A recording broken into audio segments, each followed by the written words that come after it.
Баршаңызға сәлем достар, каналыма қош келдіңіздер. Бүгін сіздермен ревани пирогын дайындайтын боламыз. 3 жұмыртқаға кішкене тұз бен қантты салып осылай араластырамыз. Мен алдын ала макты ыстық суға салып қойған болатынмын. Соны матаға сүзіп құрғатып аламыз.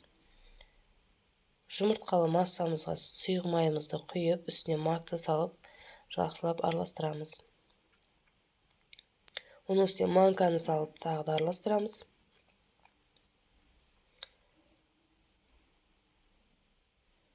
Енді үстіне ұнымызды, разрыхителімізді салып, тағы да біркелкі масса болғанша араластырамыз.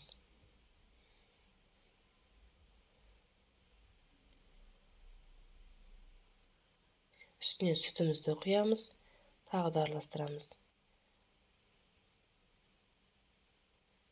Менде осындай сұйық тесто шығады.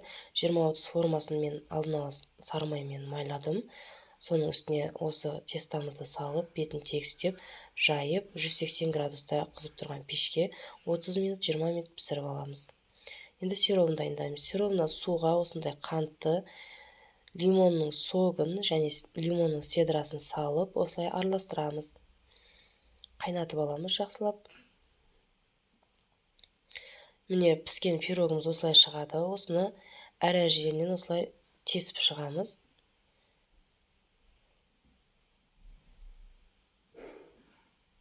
Енді осы пирогымызға жаңағы қайнатып жатқан сиробымызды ыстық күйінде құятын боламыз.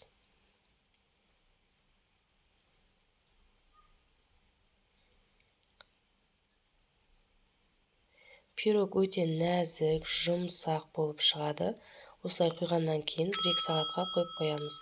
Егер видео ұнап жатса, лайк басып тіркеліп кетіңіздер. Мен осылай пирожный түрінде жасадым.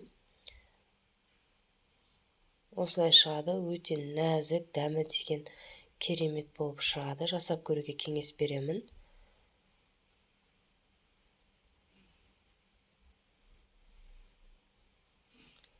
Мен бетіне крем дайындап, гүл сияқты қылып шығарғым келді. Сіздер олай жасамасаңыздар да болады. Мен осылай гүл қылып істедім бетіне. Олай жасамасаңыздар да болады. Пирогтың өзі ерекше дәмді. Сіздермен болған Балнұр. Каналыма тіркеліп, лайк баса кетіңіздер. Келесі кездескенше сау болыңыздар.